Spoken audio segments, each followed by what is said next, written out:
शुरू करते हैं। हम लोग जो देख रहे थे,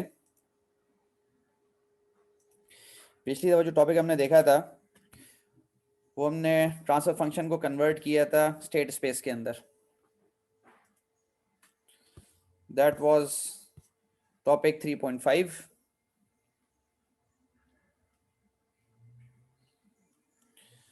और ये मैं दोबारा यहाँ पे थोड़ा सा ओवरव्यू कर देता हूँ कि ये मेरे पास ट्रांसफर फंक्शन है जो चैप्टर 2 में हमने बनाने सीखे थे कि यूएस इनपुट है और वाईएस आउटपुट है, और जीएस ट्रांसफर फंक्शन है which is YS over US, ये ट्रांसफर फंक्शन है। और फिर हमने स्टेट स्पेस रिप्रेजेंटेशन हमने पढ़ी चैप्टर 3 के अंदर, जो कि ये वाला चैप्टर चल रहा है, that is x dot is equal to a x plus b u और y equal c x plus d you.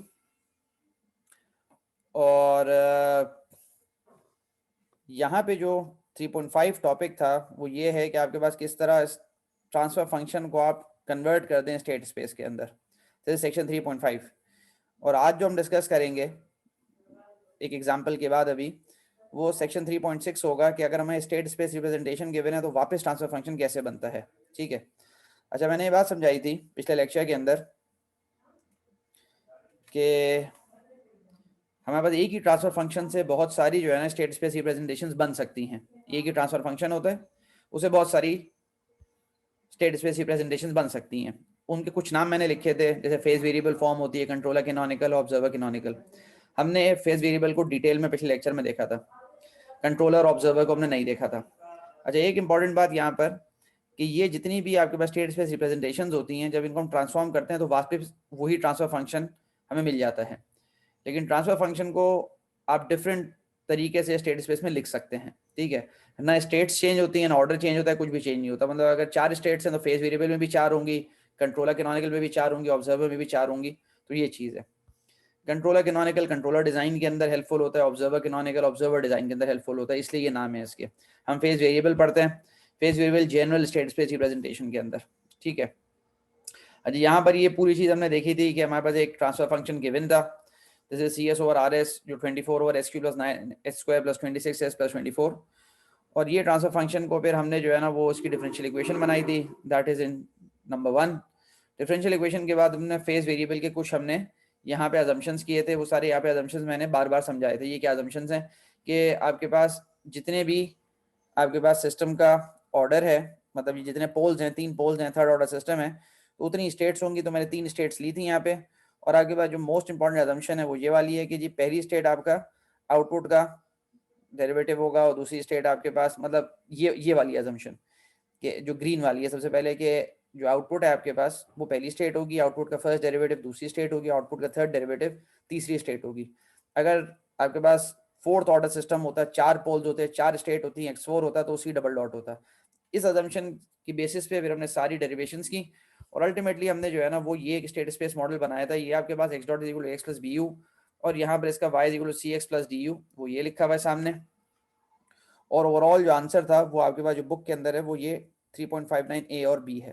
तो ये बात मैंने पूरी समझाई थी। उसके बाद फिर जो काम मैंने किया, फिर ये ब्लॉक डायग्राम इसका बनाया था। ब्लॉक डायग्राम किस तरह बनता है ये पिछले लेक्चर के अंदर मौजूद है।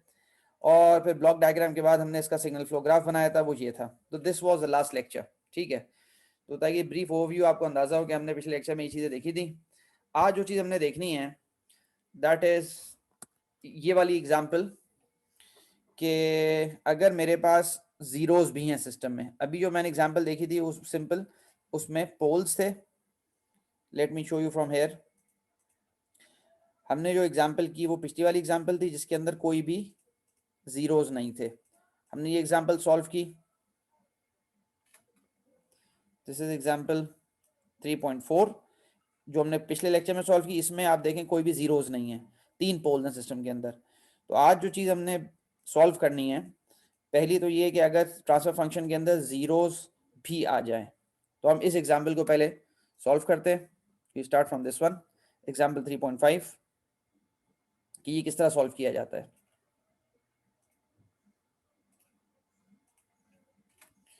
So 18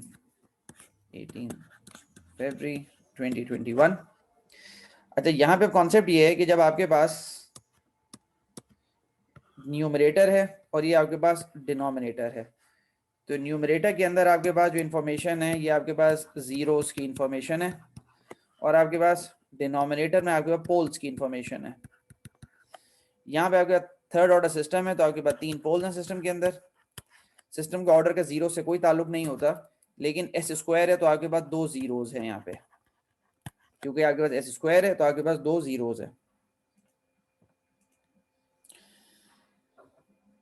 अच्छा, यहाँ पे आप ये के कॉन्सेप्ट बहुत सिंपल है। यहाँ पे वो ये कॉन्सेप्ट है कि पिछली दफा मैंने जो आपको सिखाया था और अगर से पोल्स के साथ सॉल्व करना सिखाया था, वो ये कहता है यहाँ पे जब आपके अगर जीरोस इन्वॉल्व हो जाए सिस्टम के अंदर तो आप एक काम ये करें कि ये आप इस तरह करके इसको लिख लें कैस्केड फॉर्म में, कि यहाँ पे आपके पास पोल्स आ जाएंगे और यहाँ पे आपके पास जीरोस आ जाएंगे। मतलब क्या कि जी मेरे पास अगर ये ट्रांसफर फंक्शन है बहुत सिंपल कि जी आपके पास पोल्स आ गए 1s³ 9s² plus 26s plus 24, ये एक आपने ब्लॉक बना दिया इसको, और अगला ब्लॉक आपने बना दिया सिंपल जीरोस का s² plus 7s plus 2। Normally इस तरह का ट्रांसफर फंक्शन पॉसिबल नहीं होता जिसमें सिंपल जीरोस हो, लेकिन यहाँ पर ये टेक्निक यूज की जाती है, मैथमेटिकल टेक्निक है, ताकि हम स्टेट स्पेस रिप्रेजेंटेशन लिख सकें। सिस्टम का आउटपुट वही है CS है और सिस्टम का इनपुट हमारे पास RS है। और यहाँ पर ये अजम्पशन है कि ये जो अजम्पशन हमने पहले की थी स्टेट स्पेस के अंदर कि जी हमारे पास जो आउटपुट होता है दैट इज x1, पहली स्टेट होती है। अगर हम टाइम डोमेन में लिखें x1t लिखते और यहाँ पे हमारे पास हमने लिखा है तो ये x1s हो गया। यहां तक बिल्कुल क्लियर है। और यहां तक ये जो जितना आपके पास पार्ट है, we have solved this one in the previous lecture. We have solved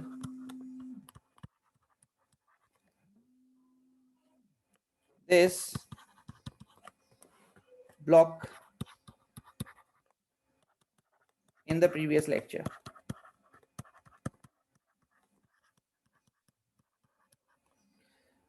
ठीक है, हम इसको स्टडी नहीं करते, हम आगे वाले को स्टडी करते हैं, that is the zeros block. ठीक है, जिसके अंदर आपके पास जीरोस की इंफॉर्मेशन है। तो मैं सबसे पहला काम क्या करता हूं, मेरा जो स्टेप नंबर 1 है, जो पिछले लेक्चर में भी था स्टेप नंबर 1, वो क्या है मेरे पास, इसकी डिफरेंशियल इक्वेशन लिखना। डिफरेंशियल इक्वेशन आपके पास क्या होगी, CS is equal to s² plus 7s plus 2 into x1s। Simple, मैं जो सॉल्व कर रहा हूं I am solving only this portion, बस मैं वो वाला पोर्शन सॉल्व नहीं कर रहा, वो पहले सॉल्व कर चुका। CS is equal to s² plus 7s plus 2 और आपके पास जो इनपुट है दैट इज स्टेट x1। इसको डिफरेंशियल इक्वेशन यहाँ पे आप यहाँ पे इनवर्स लेप्लास इसका लें, तो इनवर्स लेप्लास आपका लेंगे दिस इज CT। और नॉर्मली मैं CT नहीं लिखता, यहाँ पे मैं लिख देता हूँ x double dot plus 7 x1 dot plus 2 x1t, that is C is equal to x1 double dot, मैं t हटा देता हूँ ताकि नोटेशन थोड़ा सिंपल हो जाए और कुछ नहीं। तो ये मेरे पास रिजल्ट बना, this is the differential equation. ये मेरे पास डिफरेंशियल इक्वेशन बनी, टाइम डोमेन में मैंने कन्वर्ट कर दिया, इनवर्स लेप्लास लिया, I got this differential equation. अच्छा, यहाँ पे मुझे ये बात समझनी है कि ये मेरी आउटपुट इक्वेशन मुझे बनानी है। जो भी आउटपुट इक्वेशन मुझे बनानी होती है, ये देखो यहाँ पे मैं लिखता हूँ आउटपुट इक्वेशन है y is equal to CX plus DU state space के अंदर, this is called the output equation. ये बहुत दफा इस पूरे हफ्ते में यही बात हो रही थी, this is called output equation. गौर से देखो तो आउटपुट इक्वेशन, अब यहाँ पे मैंने पिछली दफा भी बताया था, इसने बहुत बुरा वेरिएबल लिया है, C इसको नहीं लेना चाहिए था, लेकिन हम मजबूर हैं क्योंकि इसने C लिया है, तो मैं भी यहाँ पे C लेता हूँ। This is C which is the output, मैं लिख देता हूँ यहाँ पे, इसका C मैट्रिक्स से कोई ताल्लुक नहीं है, is equal to something into states. यहाँ पे कितनी स्टेट्स हैं, क्या ख्याल है आप लोगों का?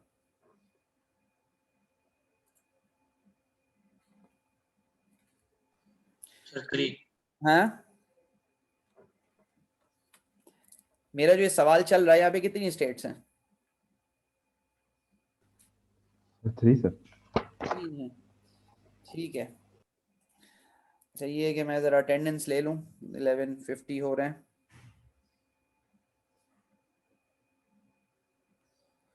मध्यान्ह, ठीक है, यहाँ तक हो गया और आगे आपके पास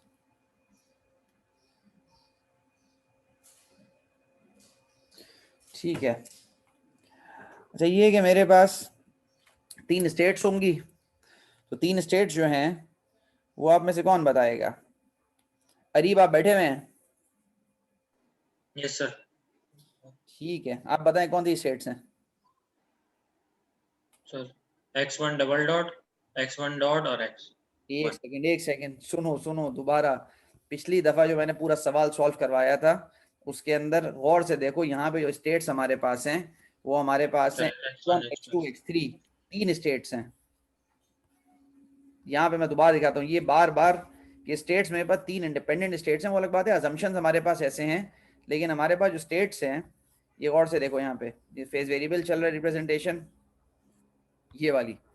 तो मेरे पास I have 3 states x1 x2 x3। Assumption क्या है वो एक अलग बात है, स्टेट्स मेरे पास 3 है, ठीक है, x1 x2 x3। तो सारी इक्वेशंस तुम देखो यहाँ पे जो बन रही हैं वो x1 x2 x3 के लिहाज से।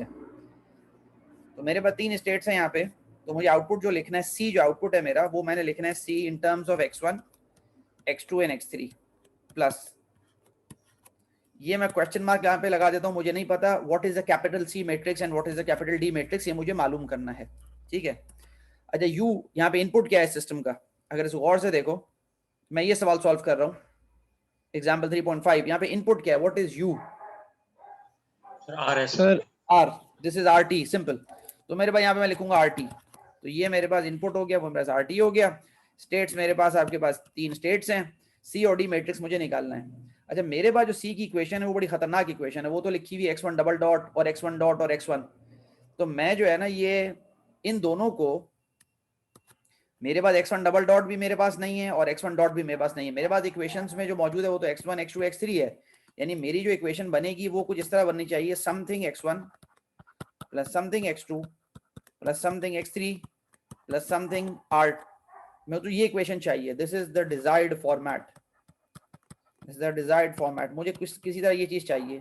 और अवेलेबल मेरे पास इक्वेशन नंबर 1 है, तो मुझे इसको कन्वर्ट करना है, मुझे 1 को कन्वर्ट करना है इनटू द डिजायर्ड फॉर्मेट। तो मैं अपनी अजम्पशंस पे जाता हूँ कि मेरी अजम्पशंस क्या हैं, मैं उन अजम्पशंस को यहाँ पे कॉपी करता हूँ, फिर उससे आपको बात समझाता हूँ। मेरी अजम्पशंस जो थी फेज वेरिएबल की एग्जैक्टली जो यहाँ पे लिखी हुई हैं, मैं इसको कॉपी करता हूँ नीचे और मैं इसी से फिर आपको बात समझाता हूँ। ये अजम्पशंस है हमारे पास, कॉपी किया है इसको और यहाँ पे मैं इसको पेस्ट कर देता हूँ।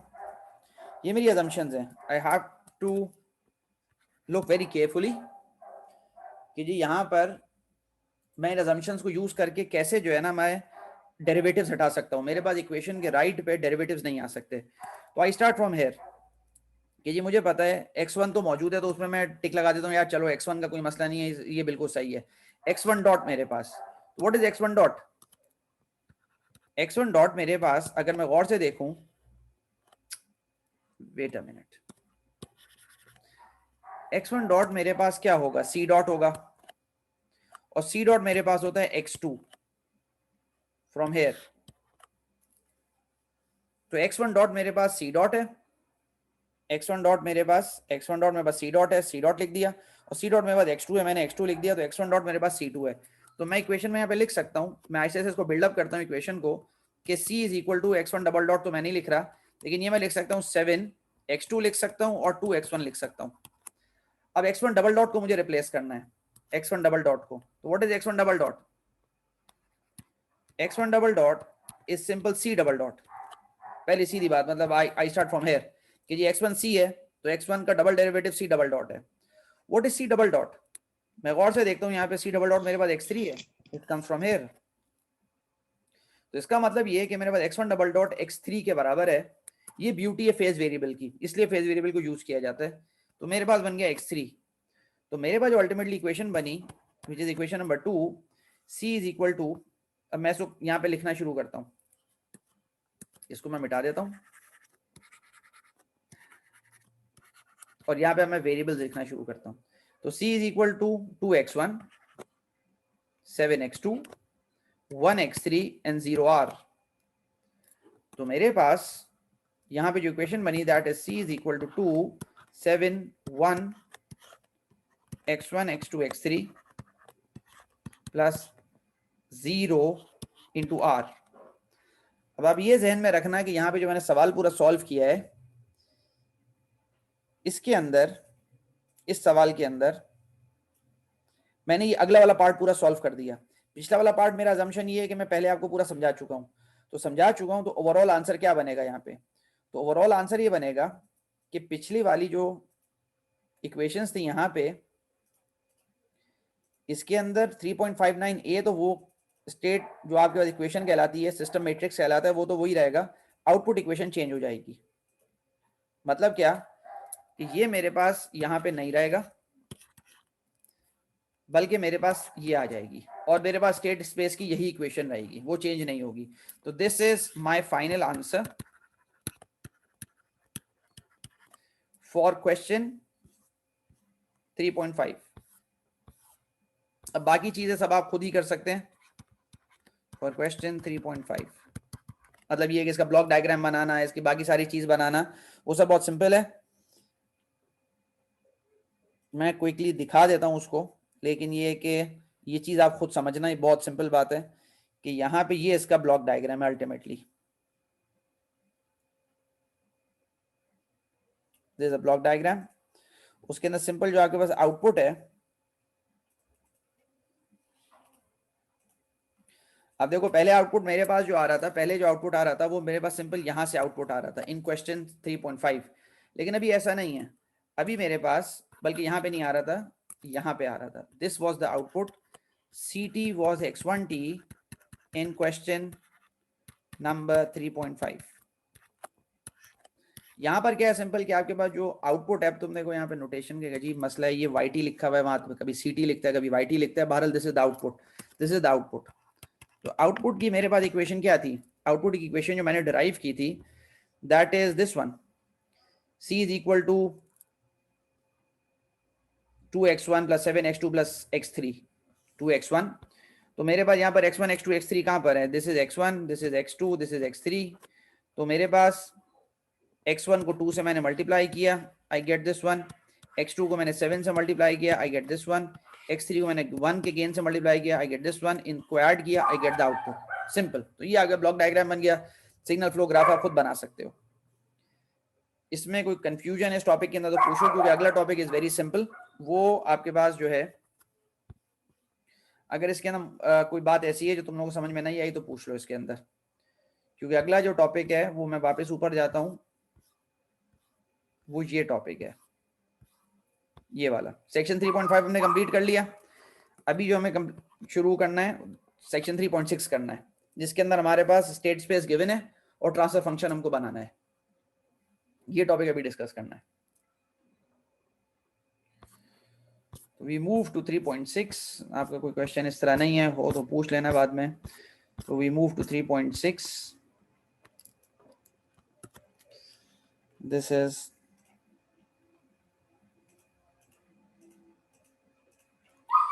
This one.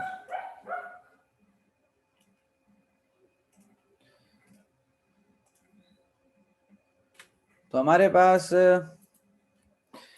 Converting from state space to transfer function, मतलब हमारे पास जो रिप्रेजेंटेशन गिवन है वो गिवन होगी x dot is equal to ax plus bu and y is equal to cx plus du के फॉर्मेट के अंदर गिवन है। What I have to do, I have to convert this into a transfer function representation that is ys over us is equal to gs।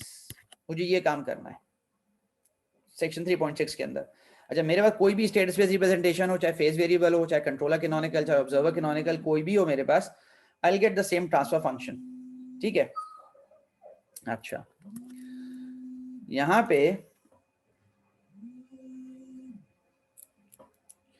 अब मेरे पास what is the formula, there is a formula ys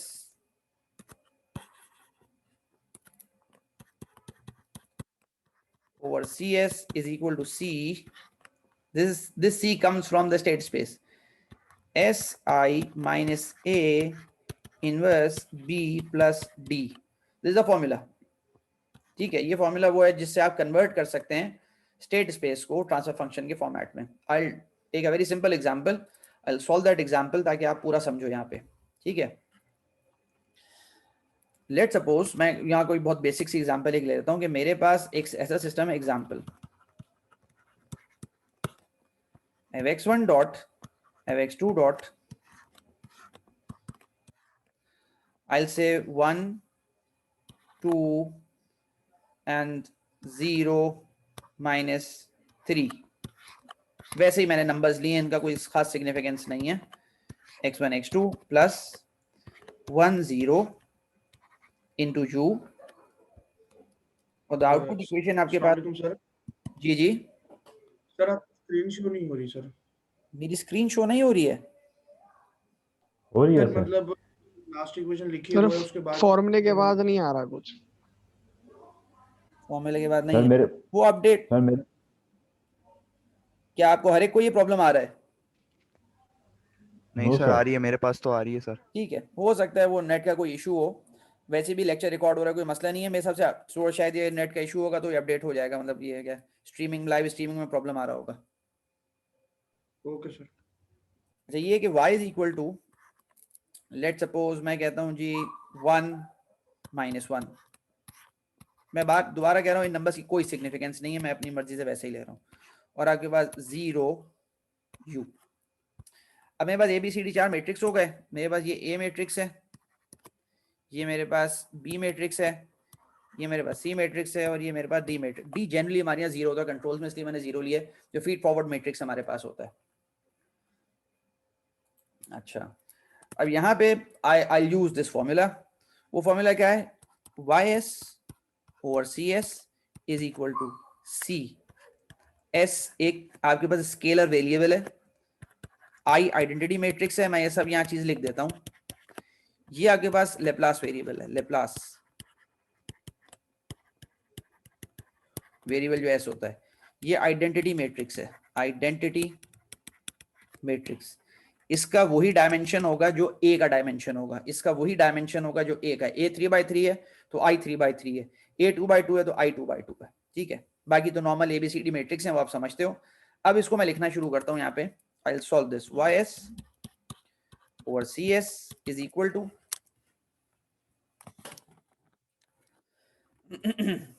C. सबसे पहले C matrix लिखा मैंने 1 minus 1. फिर मैंने लिखा s. s एक स्केलर क्वांटिटी है. I का डायमेंशन वही होगा जो A का डायमेंशन है. A 2/2 है तो I आपके पास आइडेंटिटी मैट्रिक्स वो 2/2 होगा. माइनस A लिखा यहाँ पे 1 2 0 minus 3 the whole inverse multiplied by B 1 0 plus D which is 0. ठीक है, तो ये मेरे पास अब ys ये पूरा मैट्रिक्स फॉर्म के अंदर मैंने लिख दिया इसको. Now I will solve it.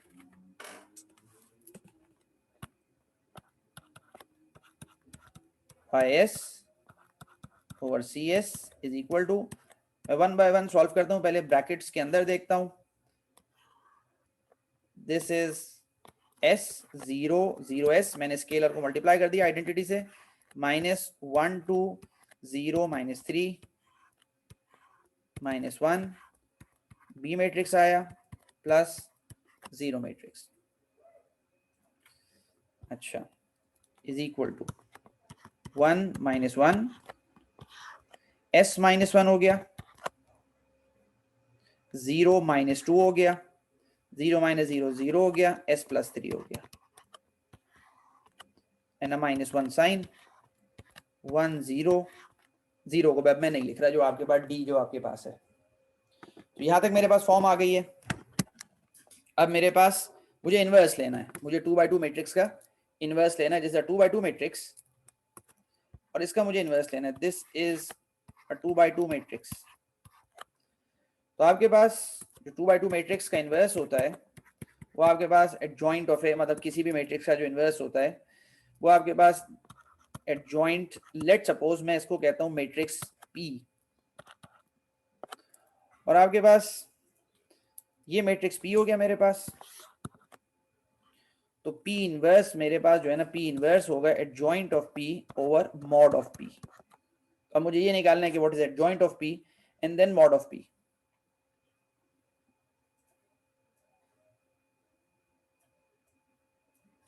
3x3 matrix होगा तो कोफैक्टर्स निकालने होंगे, जो आपने मतलब अपने इंटर में, एफएससी में, ए लेवल्स में आपने किया होगा। सबको अंदाजा है कि 3x3 मैट्रिक्स का इन्वर्स कैसे निकालते हैं, तो वो कंप्यूटेशन सबको आती है। एडजॉइंट ऑफ ए, आपके पास एडजॉइंट ऑफ ए क्या है, और mod of adjoint of P and mod of P. तो वेट अ मिनट, एडजॉइंट आपके पास होगा, इनकी जगह चेंज कर दो, s+3 s-1, इनका साइन चेंज कर दो, दिस इज +2, दिस रिमेन 0। अच्छा, मॉड ऑफ पी आपके पास क्या होगा, मॉड ऑफ पी आपके पास होगा s-1 इंटू s+3 -2 इंटू 0, ये इसका मॉड हो गया। तो 1 डिवाइडेड बाय s-1 s+3, और आपके पास उसके बाद ये 0 आ गया, and then you have this matrix s+3 0 2 and s-1। तो this is the inverse matrix. ये आपने सिंपल 2x2 मैट्रिक्स का आपने इनवर्स निकाल लिया। We insert this back into the original equation, ys over cs is equal to again the same matrix 1 - 1। फिर आपका जो इनवर्स आपने कंप्यूट किया s+3 0 2 और s-1,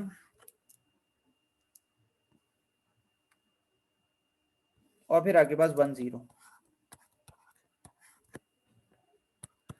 अच्छा, मैं बहुत बेसिक सी कैलकुलेशन जानबूझ के इसलिए करवा रहा हूँ ताकि आपको समझ में आए।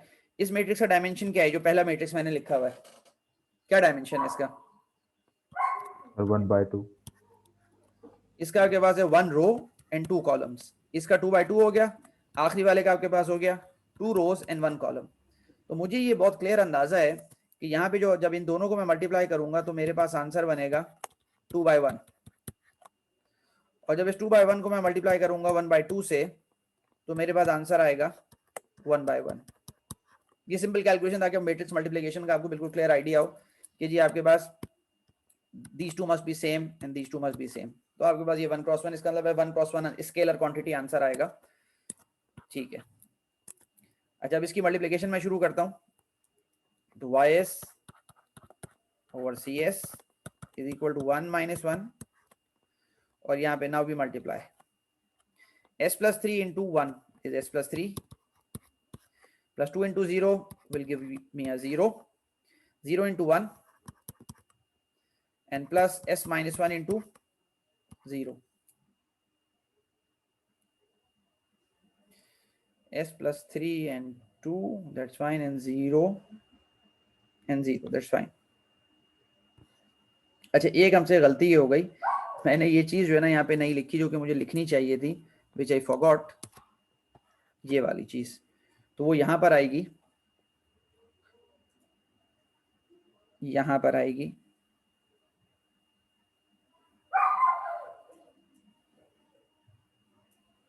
this is 1 over s-1 s+3, ठीक है। ये सिंपल स्केलर है, वैसे भी बाहर चला जाएगा, तो आपके पास यहाँ पर मैं इसको लिख सकता हूँ, this whole thing 1 over s-1 s+3 s-1 s+3, this is ys over us, तो ये मेरे पास हो गया। then I have ys over us is equal to 1 over s-1 s+3। दोबारा मैट्रिक्स को मल्टीप्लाई मैं करता हूँ, जब मैं मैट्रिक्स मल्टीप्लाई करूंगा तो मेरे पास 1 will multiply with this and -1 will multiply by this, तो मेरे पास होगा 1 into s+3, 1 multiply by s+3 which will give me simple s+3, और -1 आपके पास जो मल्टीप्लाई होगा, ये पूरा आपके पास फैक्टर क्या है, क्या ख्याल है? 0 ही है। ये 0 है, तो आगे -1 will multiply with 0, so you will get a 0, simple। The final answer is therefore ys over us is equal to s+3 over s-1 और s+3, ठीक है। अरे यहाँ पर एक बहुत अजीब सा कॉन्सेप्ट यहाँ पर आ गया है, that is pole zero cancellation. लेकिन मैं आपको यहाँ पे इतना मतलब ये चीज आपके कोर्स में नहीं होती है, लेकिन ये कि ये सवाल ही मैंने ऐसा चूज किया कि वो ऑटोमेटिकली आ गया, विच इज दिस कि ये कैंसिल हो सकते हैं, लेकिन पोल जीरो कैंसिलेशन का कहीं से मतलब ये नहीं होता कि ऑर्डर सिस्टम का कम हो जाता है। ये सेकंड ऑर्डर सिस्टम रहेगा, इसमें 2 स्टेट्स हैं, ठीक है। बहरहाल ये कि हमारे पास, अगर आपको ये आखिरी बात नहीं भी समझ में आती, कोई से फर्क नहीं पड़ता, मैंने इसलिए बता दी है कि आप लोग बोलेंगे भाई तो सेम फैक्टर आ गया है, तो इससे हमारे यहाँ कोई फर्क नहीं पड़ता। वो S3 पर आपके पास जीरो भी है, पोल भी है। अगर मैं इसका लेप्लास के अंदर एस प्लेन में बनाऊं तो आपके पास -3 पे आपके पास पोल भी है और जीरो भी है, दिस -3, और आपके पास +1 पर एक आपके पास पोल लाई करता है। तो ये आपके पास इसका पोल जीरो मैप है जो आपके पास सिग्मा प्लस जी ओमेगा प्लेन पर आपके पास बना, जैसे सिग्मा प्लस जी ओमेगा, ठीक है। तो ये सिंपल प्रोसेस है, you have to use a formula. वो फॉर्मूला आपके पास ये formula CSI - A inverse B + D, इस फॉर्मूला को आप यूज करेंगे और you start with a transfer with a state space representation and ultimately you get the transfer function. वो ट्रांसफर फंक्शन आपके पास ये आया, ठीक है। बुक में बहुत इसके एग्जांपल्स हैं। ये चैप्टर खत्म हो गया और जैसे अब ये एग्जांपल है यहाँ पे, इट्स अ डिटेल्ड एग्जांपल। आपके पास 3x3 एक आपके पास मैट्रिक्स है, मतलब थर्ड ऑर्डर सिस्टम है, 3 स्टेट्स हैं, इसको पूरा सॉल्व किया and ultimately you get this transfer function. तो ये आप प्रैक्टिस के तौर पे खुद सॉल्व भी कर सकते हैं। एग्जांपल 3.6 जो है,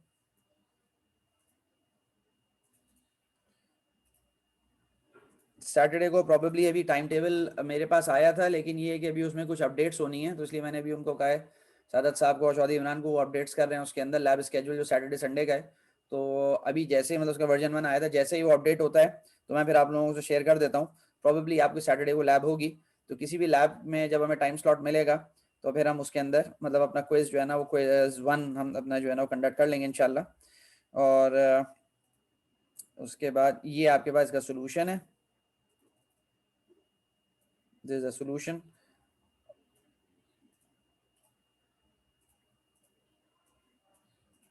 तो ये आप पूरा उस प्रोसेस से आप इसको सॉल्व कर सकते हैं। तो दिस एंड ऑफ लेक्चर। कोई बात आपको पूछनी है तो आप पूछ लो, कुछ चीज ऐसी जो समझ में नहीं आई हो। सर जो संडे का डे होगा उसमें हमारे पास जो पूरा 8:30 to 3:30 तक लैब्स होंगे या नहीं, कुछ कुछ उन्हें पता पहले नहीं है, ये भी इन्होंने स्केड्यूल बनाया था, मैं वही कह रहा हूँ ना कि वो अभी ओके अपडेट होना है पूरा। वो अगर आपको किसी ने शेयर किया या कुछ है तो मुझे आइडिया नहीं है, वो भी सही नहीं है। ठीक सर। अभी उसमें थोड़ा अपडेट्स होने हैं। वो असल में फर्स्ट सेमेस्टर की कुछ लैब्स और इंक्लूड होनी थी, थर्ड की कुछ और इंक्लूड होनी थी, तो हो सकता है कि रूम्स या टाइम कुछ चेंज हो, मुझे अभी आइडिया नहीं है। तो वो जैसे ही अपडेट होती है तो वैसे आप लोगों को मिला है क्या टाइम टेबल ये? नो सर, मेरे इल्म में नहीं है वो। बस सही है, क्योंकि वो अभी ये लोग काम कर रहे हैं उस पर, तो अभी जैसे ही वो अपडेट हो जाते हैं मैं आप लोगों को शेयर कर देता हूँ इंशाल्लाह। ठीक सर। ठीक है, ओके, थैंक यू, अस्सलाम वालेकुम।